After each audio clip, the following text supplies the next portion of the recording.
Assalamualaikum warahmatullahi wabarakatuh. Perkenalkan, nama saya Fania Ganesha dari jurusan Ilmu Hubungan Internasional angkatan 2016. Akan mempresentasikan proposal saya yang berjudul Analisis Hambatan World Health Organization atau WHO dalam mengatasi virus Ebola di Kongo. Virus Ebola pertama kali ditemui pada tahun 1976 di Kongo yang muncul di pedalaman dekat Sungai Kongo. Virus Ebola merupakan ancaman bagi negara-negara di Afrika, terutama terhadap kesehatan manusia, yang melibatkan epidemi seperti wabah cacar, influenza, dan lain-lain yang ditandai dengan fatalitas kematian yang lebih tinggi dan juga kerugian ekonomi. Meskipun tingkat penyebaran virus Ebola di Kongo bukan yang terburuk, namun kasus virus Ebola ini mengalami peningkatan tiap tahun. Hingga pada tahun 2018, Republik Demokratik Kongo mengumumkan bahwa wabah tersebut merupakan wabah yang ke-10 kalinya dalam 40 tahun mereka. Virus Ebola yang terjadi di negara Kongo memberikan dampak signifikan terutama pada wilayah Kivu Utara dan Ituri. Dua provinsi yang terkena dampak epidemi Ebola tersebut memberikan dampak seperti konflik sipil dan kekerasan yang berkepanjangan, serta tantangan politik dan sosial ekonomi yang dihadapi oleh Kongo juga memperlambat pertumbuhan dan perkembangan ekonomi yang sudah dicapai tersebut. Hingga saat ini, Ebola berdampak kepada sangat terbatasnya ketahanan pangan di daerah yang terkena dampak. Namun, karena epidemi terus berlanjut, para pekerja yang sudah hidup dengan rawan pangan kini dihadapkan pada penurunan daya beli dan ekonomi karena akses masyarakat terhadap mata pencarian mereka juga terbatas. Didorong oleh gagasan bahwa penanggulangan penyakit merupakan hal penting, World Health Organization atau WHO sebagai organisasi kesehatan di bawah mandat PBB memiliki tugas untuk memberikan fasilitas kepada negara yang terserang wabah agar terbebas dari wabah tersebut. Tugas tersebut sejalan dengan tujuan WHO sendiri untuk memastikan setiap orang di dunia bebas dari rasa khawatir dan terjangkit penyakit yang mengancam jiwa. Sehingga sudah menjadi keharusan WHO untuk menjalankan aksi yang cepat dan tanggap agar korban tidak semakin banyak berjatuhan. Dalam menjalankan misi WHO untuk mengatasi virus Ebola, WHO membuat sebuah program pada tahun 2018 sampai 2019 yang dinamai WHO Response to the 2018 until 2019 Ebola Outbreak in North Kivu and Ituri, the Democratic Republic of the Congo. Fokus WHO dalam mengatasi virus Ebola mempunyai beberapa strategi, yaitu yang pertama rapid response, yang kedua geographical containment, yang ketiga building trust, breaking the vicious cycle. Dalam menjalankan program tersebut, WHO berusaha untuk mencoba mengajak partner lainnya untuk funding dalam mengatasi virus Ebola di Kongo.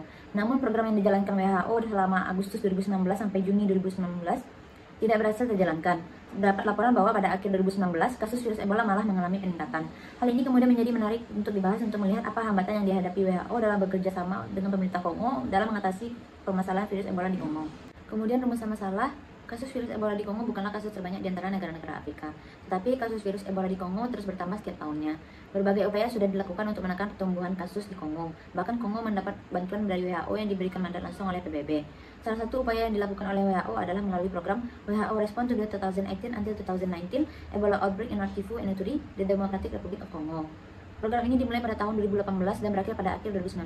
Tetapi program tersebut tidak berhasil menekan pertumbuhan kasus virus Ebola di Kongo karena beberapa hambatan.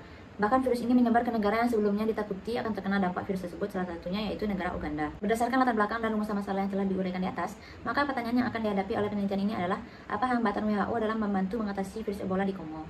Tujuan dari penelitian ini adalah mendeskripsikan apa hambatan yang dihadapi WHO dalam mengatasi virus Ebola yang sudah lama berlangsung selama 40 tahun di Kongo. Kemudian berlanjut kepada manfaat penelitian. Yang pertama yaitu manfaat akademis. Peneliti berharap agar penelitian ini menjadi sumber ilmu bagi mahasiswa lain, khususnya mahasiswa Ilmu Hubungan Internasional Universitas Andalas, sekaligus sebagai sarana untuk memahami bagaimana hambatan WHO dalam mengatasi virus Ebola di Kongo yang sudah menjadi perhatian dunia internasional. Kemudian yang kedua, manfaat praktis. Penelitian ini nantinya diharapkan dapat menambah pengetahuan pembaca, terutama mahasiswa Ilmu Hubungan Internasional, dalam memahami bagaimana pentingnya virus Ebola mempengaruhi satu negara. Penelitian ini nantinya pula diharapkan mampu berguna untuk masyarakat luas untuk memahami secara menyeluruh apa itu virus Ebola dan apa saja upaya untuk mengatasi virus Ebola tersebut. Dalam menjelaskan penelitian ini, peneliti menggunakan beberapa penelitian sebelumnya menjadi tolak ukur dan landasan bagi peneliti dalam mengembangkan ruang lingkup penelitian. Penelitian pertama dari Oli Ilunga Kalenga dan Matshidiso Moeti yang berjudul The Ongoing Ebola Epidemic in the Democratic of Congo 2018 sampai 2019. Perbedaan penelitian ini menjelaskan tentang hambatan bagi tenaga medis untuk mendata orang-orang yang terinfeksi virus Ebola. Sedangkan dalam penelitian ini, peneliti menjelaskan tentang hambatan program WHO yaitu WHO Response to the 2018 until 2019 Ebola Outbreak in North Kivu and Ituri, the Democratic Republic of Congo dalam mengatasi virus Ebola di Kongo. Penelitian kedua dari Ben Oppenheim dan peneliti lainnya yang berjudul Knowledge and Belief about Ebola Virus in Conflict Area, Early Evidence from the North Kivu Outbreak. Perbedaan penelitian ini menjelaskan tentang virus Ebola di Kongo yang berpusat di Kivu Utara dan konflik yang terjadi sebagai salah satu faktor penghambat pengendalian virus Ebola. Sedangkan dalam penelitian ini tidak hanya menjelaskan virus Ebola di Kongo, tapi juga menjelaskan upaya yang dilakukan Kongo dalam mengatasi virus Ebola. Ketiga, tulisan dari Vijay Kumar I yang berjudul Politics of Ebola and the Critical Role of Global Health Diplomacy for the CARICOM. Perbedaan penelitian ini menjelaskan bagaimana dampak yang diberikan oleh virus Ebola secara ekonomi dan sosial. Sedangkan dalam penelitian tidak menjelaskan dampak terlalu dalam karena lebih menjelaskan program untuk mengatasi virus Ebola dari WHO. Keempat, tulisan dari Marsikop yang berjudul The Ebola Effect, The Economic Impact of a Public Health Crisis. Perbedaan penelitian ini menjelaskan tentang bagaimana pemerintah Kongo mengatasi wabah virus Ebola pada saat awal terjadi wabah. Sedangkan dalam penelitian ini, peneliti menjelaskan upaya mengatasi wabah virus Ebola dari pihak luar yaitu WHO. Terakhir, tulisan dari Zuhria Diwertini yang berjudul Dinamika Kebijakan World Health Organization atau WHO dalam penanganan virus Ebola di Afrika Barat. Perbedaan penelitian ini menjelaskan hambatan dalam program Ebola Response Roadmap, di mana program ini berfokus secara menyeluruh di negara-negara Afrika Barat dalam mengatasi virus Ebola. Sedangkan di penelitian ini, peneliti menjelaskan hambatan program WHO yaitu WHO Response to the 2018 until 2019 Ebola Outbreak in North Kivu and Ituri secara spesifik di Kongo. Maka dari itu, untuk menjawab pertanyaan penelitian, peneliti menggunakan kerangka konsep efektivitas organisasi internasional. Keefektifan suatu organisasi internasional dapat menandakan apakah berhasil atau tidaknya organisasi internasional dalam menjalankan program yang telah direncanakan sebelumnya. Frank Bierman dan Stephen Bauer menjelaskan bahwa keefektifan suatu organisasi internasional dapat dilihat melalui variabel strukturnya, yaitu yang pertama formal competencies, yaitu suatu organisasi internasional memiliki kemampuan untuk mengikat negara-negara anggotanya sehingga organisasi internasional memiliki sebagian dari kedaulatan negara anggotanya. Hal ini dapat menguntungkan suatu organisasi untuk menjalankan program kerjanya dengan efektif dan lebih mudah karena negara-negara anggotanya memberikan sebagian kedaulatannya. Maka dari itu, menurut Frank dan Stephen, keefektifan suatu organisasi dapat dilihat dari bagaimana organisasi memiliki banyak faktor pendukung dari formal competencies. Jika tidak memiliki atau cenderung kurang dalam mewujudkan formal competencies, maka program yang akan dijalankan akan kurang efektif.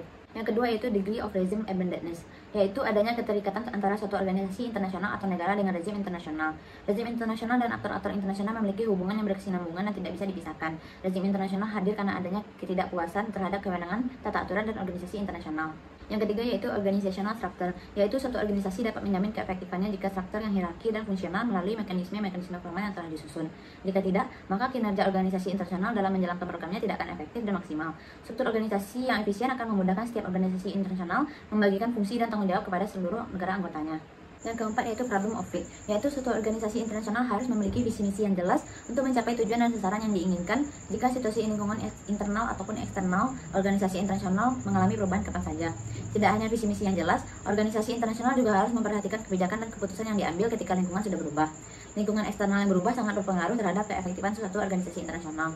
Untuk mengatasi hal yang tidak diinginkan, maka organisasi internasional perlu melakukan adaptasi dengan cara organisasi internasional harus sigap untuk melakukan perubahan struktur dan tujuannya jika ada masalah yang timbul dari lingkungan eksternal. Terakhir yaitu availability of research, yaitu organisasi internasional sangat bervariasi dalam akses mereka ke sumber daya, baik mengenai staf yang mereka pekerjakan maupun keuangan yang dapat mereka manfaatkan. Sebagai organisasi internasional, mampu memberdayakan sumber daya manusia harus sesuai dengan permasalahan-permasalahan yang dihadapi oleh sebuah organisasi internasional. Terakhir yaitu availability of research, yaitu suatu organisasi internasional sangat bervariasi dalam akses mereka ke sumber daya, baik mengenai staf yang mereka pekerjakan maupun keuangan yang dapat mereka manfaatkan. Sebagaimana organisasi internasional mampu memberdayakan sumber daya manusia harus sesuai dengan permasalahan-permasalahan yang dihadapi oleh sebuah organisasi internasional, karena sumber daya yang ada sangat mempengaruhi keefektifan organisasi. Berdasarkan penjabaran dari Frank Bierman dan Stephen Bauer mengenai konsep efektivitas organisasi internasional, syarat kinerja efektivitas organisasi internasional mempunyai 5 variabel. Oleh karena itu, peneliti menarik kesimpulan hambatan yang dialami oleh organisasi internasional juga terkait dalam 5 variabel tersebut. Kemudian berlanjut kepada metodologi penelitian. Dalam melakukan penelitian ini, peneliti menggunakan metode penelitian sebagai berikut. Yang pertama, pendekatan dan jenis penelitian. Pendekatan penelitian ini bersifat kualitatif. Pada proses penelitian kualitatif dilakukan dengan cara pengumpulan data penting, pengolahan data secara induktif, dan laporan penelitian dari data yang didapatkan. Jenis penelitian ini bersifat deskriptif, di mana peneliti akan menganalisis bagaimana hambatan WHO dalam mengatasi masalah virus Ebola di Kongo. Kemudian yang kedua yaitu batasan penelitian. Agar penelitian ini tidak meluas dari apa yang telah dirumuskan, peneliti membatasi penelitian ini dari tahun 2018 hingga tahun 2019. Tahun 2018 dijadikan sebagai awal penelitian dikarenakan program yang dilaksanakan oleh WHO pertama kali untuk menangani permasalahan virus Ebola di Kongo. Sedangkan tahun 2019 dijadikan akhir dikarenakan berakhirnya masa program tersebut. Kemudian yang ketiga yaitu unit dan tingkat analisis. Unit analisis pada penelitian ini adalah upaya WHO dalam mengatasi permasalahan virus Ebola di Kongo melalui program WHO Response to the 2018 until 2019 Ebola Outbreak in North Kivu and Ituri, the Democratic Republic of Congo. Sedangkan yang menjadi unit eksplanasi dalam penelitian yang peneliti tulis adalah hambatan WHO dalam mengatasi virus Ebola di Kongo. Sementara itu yang akan menjadi tingkat analisis dalam penelitian yang peneliti tulis berada pada level negara. Kemudian yang keempat yaitu teknik pengumpulan data. Dalam proses pengumpulan data, peneliti menggunakan teknik library research. Yang kelima yaitu teknik analisis data. Dalam menganalisis penelitian ini, peneliti menggunakan beberapa teknik analisis data. Pertama, pengelompokan data. Kedua, reduksi data. Yang ketiga, penyajian data.